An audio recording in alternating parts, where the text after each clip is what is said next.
ದೋಸ್ತಿ ಸರ್ಕಾರಕ್ಕೀಗ ಮಂಡ್ಯ ಲೋಕಸಭಾ ಕ್ಷೇತ್ರದ್ದೇ ತಲೆಬಿಸಿಯಾಗಿದೆ. ಈ ಬಾರಿ ಮಂಡ್ಯದಿಂದ ಸುಮಲತಾ ಸ್ಪರ್ಧೆ ಖಚಿತವಾಗ್ತಿದ್ದಂತೆ ಮಂಡ್ಯದಲ್ಲೇ ಸುಮಲತಾ ಮನೆ ಖರೀದಿಗೆ ಹುಡುಕಾಟವನ್ನು ಕೂಡ ಮಾಡ್ತಾ ಇದ್ದಾರೆ. ಇತ್ತ ಸುಮಲತಾ ನಿರ್ಧಾರದಿಂದ ಜೆಡಿಎಸ್ ವಲಯದಲ್ಲಿ ಟೆನ್ಷನ್ ಜಾಸ್ತಿ ಆಗಿದೆ.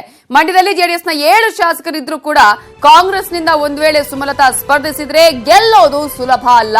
ಜೆಡಿಎಸ್ಗೆ ಮಂಡ್ಯ ಕ್ಷೇತ್ರ ಕೈತಪ್ಪುವ ಭೀತಿ ಕೂಡ ಎದುರಾಗಿದೆ.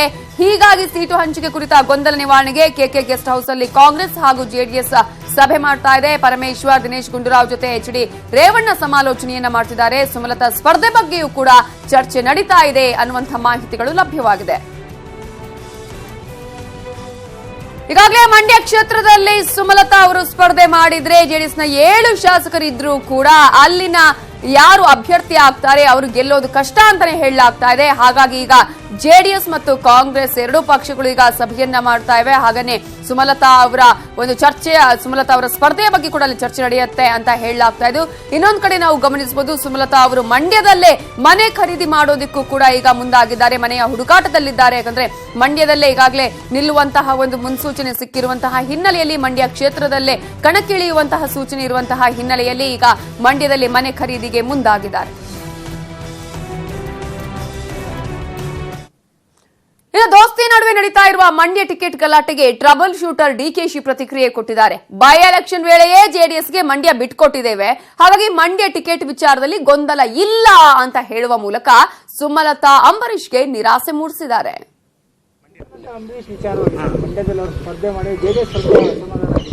ಎಲ್ಲ ಸುಳ್ಳು ಏನಿಲ್ಲ. ನಾವೀಗಾಗಲೇ ಮಂಡ್ಯ ಸೀಟ್ ವಿಚಾರದಲ್ಲಿ ಈಗಾಗಲೇ ಹಿಂದೆನೇ ಬೈ ಎಲೆಕ್ಷನ್ ನಡೀತು. ಬೈ ಎಲೆಕ್ಷನ್ ಅಲ್ಲಿ ಏನು ನಮ್ಮ ಉದ್ದೇಶ ಇತ್ತು ಆ ಉದ್ದೇಶವನ್ನು ಈಗಾಗಲೇ ನಾವು ತಿಳಿಸಿದ್ದೇವೆ. ಆಕೆ ಕೂಡ ನಮ್ಮ ಹೆಣ್ಮಗಳು. ಕೆಲವು ಕಾರ್ಯಕರ್ತರು ಹೋಗಿ ಒತ್ತಡ ಮಾಡ್ತಾರೆ, ನಾವು ಅವ್ರಿಗೆ ಬುದ್ಧಿವಾದ ಹೇಳೋಂಥ ಕೆಲಸ ನಾವು ಮಾಡ್ತಾ ಇದೀವಿ. ರಾಜಕೀಯದಲ್ಲಿ ಬಂದು ಕೆಲಸ ಮಾಡ್ತೀವಿ ಅಂದರೆ ಖಂಡಿತ ಬೇಕಾದಷ್ಟು ಅವಕಾಶಗಳಿದೆ. ನಾವೆಲ್ಲ ಸಹಕಾರ ಕೊಡಲಿಕ್ಕೆ ನಾವು ಸಿದ್ಧವಾಗಿದ್ದೇವೆ. ಬಟ್ ಪಕ್ಷದ ಸಿದ್ಧಾಂತದಲ್ಲಿ ಎಲ್ಲ ಸೇರಿ ಒಟ್ಟು ಕೆಲಸ ಮಾಡ್ತೀವಿ. ಇವೆಲ್ಲದರ ಬಗ್ಗೆ ಡೀಟೇಲ್ಸ್ ಕೊಡೋದಕ್ಕೆ ನಮ್ಮ ರಿಪೋರ್ಟರ್ ಶ್ರೀನಿವಾಸ್ ಹಳಕಟ್ಟಿ ಈಗ ನೇರ ಸಂಪರ್ಕದಲ್ಲಿದ್ದಾರೆ. ಶ್ರೀನಿವಾಸ್ ಹಳಕಟ್ಟಿ, ಒಂದ್ ಕಡೆ ಸುಮಲತಾ ಸ್ಪರ್ಧೆ ಖಚಿತ ಅಂತಾನೆ ಹೇಳಲಾಗ್ತಾ ಇದೆ, ಮತ್ತೊಂದು ಕಡೆ ನಾವು ಗಮನಿಸ್ತಾ ಇದೀವಿ ಸುಮಲತಾ ಅವರು ನಿಲ್ತಾರಾ ಇಲ್ವಾ ಅನ್ನುವಂತಹ ಪ್ರಶ್ನೆಗಳಿದ್ರೂ ಕೂಡ ಜೆಡಿಎಸ್ ಮತ್ತು ಕಾಂಗ್ರೆಸ್ನ ಸಭೆಯ ಫಲಶ್ರುತಿ ಏನಾಗಬಹುದು? ಈಗ ಇದೇ ವಿಚಾರ ಚರ್ಚೆಗೆ ಬರುವಂತಹ ಸಾಧ್ಯತೆ ಇದೆಯಾ? ಗೊಂದಲ ಮುಂದುವರಿಬಹುದಾ ಅಥವಾ ಗೊಂದಲ ಶಮನ ಆಗುವಂತಹ ಎಲ್ಲಾ ನಿಟ್ಟಿನಲ್ಲಿ ಇವತ್ತಿನ ಸಭೆ ಫಲಪ್ರದ ಆಗಬಹುದಾ?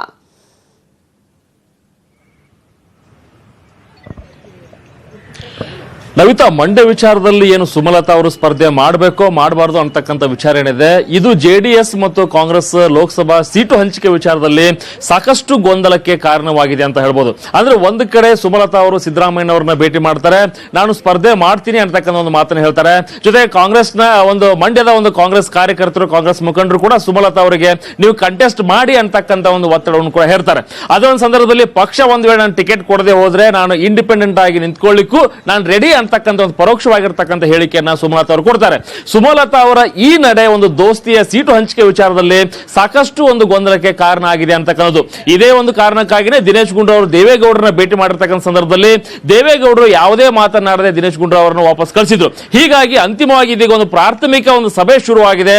ಕುಮಾರಕೃಪಾ ಗೆಸ್ಟ್ ಹೌಸ್ ಅಲ್ಲಿ ಡಿಸಿಎಂ ಪರಮೇಶ್ವರ್ ಮತ್ತು ಕಾಂಗ್ರೆಸ್ ಅಧ್ಯಕ್ಷ ದಿನೇಶ್ ಗುಂಡೂರಾವ್ ಹಾಗೂ ಜೆಡಿಎಸ್ ನ ಮುಖಂಡರಾಗಿರ್ತಕ್ಕಂಥ ಎಚ್.ಡಿ. ರೇವಣ್ಣ, ಜೊತೆಗೆ ಜೆಡಿಎಸ್ ರಾಜ್ಯಾಧ್ಯಕ್ಷ ಎಚ್. ವಿಶ್ವನಾಥ್ ಮತ್ತು ಸಂಸದ ಕುಪೇಂದ್ರ ರೆಡ್ಡಿ ಸೇರಿದಂತೆ ಇತರೆ ಮುಖಂಡರು ಈ ಒಂದು ಸಭೆಯಲ್ಲಿ ಪಾಲ್ಗೊಂಡಿದ್ದಾರೆ. ಅಂದ್ರೆ ಯಾವ ಕ್ಷೇತ್ರದಲ್ಲಿ ಸೀಟು ಹಂಚಿಕೆ ಮಾಡ್ಕೋಬೇಕು ಅಂತಕ್ಕಂಥ ವಿಚಾರದ ಬಗ್ಗೆ ಈ ಒಂದು ಸಭೆಯಲ್ಲಿ ಸುದೀರ್ಘವಾಗಿರ್ತಕ್ಕಂಥ ಚರ್ಚೆ ಆಗ್ತಿದೆ. ಅಂದ್ರೆ ಬೈ ಎಲೆಕ್ಷನ್ ಅಲ್ಲಿ ಏನು ಮಂಡ್ಯವನ್ನು ಜೆಡಿಎಸ್ ಗೆ ಬಿಟ್ಟುಕೊಟ್ಟಿದ್ರೆ, ಅದೇ ರೀತಿಯಲ್ಲಿ ಲೋಕಸಭೆ ಚುನಾವಣೆಯಲ್ಲೂ ಕೂಡ ನೀವು ಜೆಡಿಎಸ್ ಗೆ ಬಿಟ್ಟು ಕೊಡಬೇಕು ಅಂತಕ್ಕಂಥ ಒಂದು ಒತ್ತಾಯವನ್ನ ಮತ್ತು ಒಂದು ಒತ್ತಡವನ್ನ ಜೆಡಿಎಸ್ ಮುಖಂಡರು ಕಾಂಗ್ರೆಸ್ ಮುಖಂಡರ ಮೇಲೆ ಹೇರಿದ್ದಾರೆ. ಅಂದ್ರೆ ಅಂತಿಮವಾಗಿ ಒಂದು ಪ್ರಾಥಮಿಕ ಸಭೆ ಆಗಿರೋದ್ರಿಂದ ಇಲ್ಲಿ ಚರ್ಚೆ ಮಾಡ್ತಾರೆ. ಬಳಿಕ ದೇವೇಗೌಡರು, ಸಿದ್ದರಾಮಯ್ಯ, ಪರಮೇಶ್ವರ್, ಗುಂಡೂರಾವ್ ಮತ್ತು ಈಶ್ವರ್ ಖಂಡ್ರೆ ಸೇರಿದಂತೆ ಮತ್ತೊಮ್ಮೆ ಸಭೆ ಮಾಡಿ ಅಂತಿಮವಾಗಿರ್ತಕ್ಕಂಥ ತೀರ್ಮಾನ ತೆಗೆದುಕೊಳ್ತಾರೆ. ಈ ತೀರ್ಮಾನವನ್ನ ಹೈಕಮಾಂಡ್ ಗಮನ ಕೂಡ ತರ್ತಾರೆ. Navita, yes, thank you Srinivas Halakatti. ಈಗಾಗಲೇ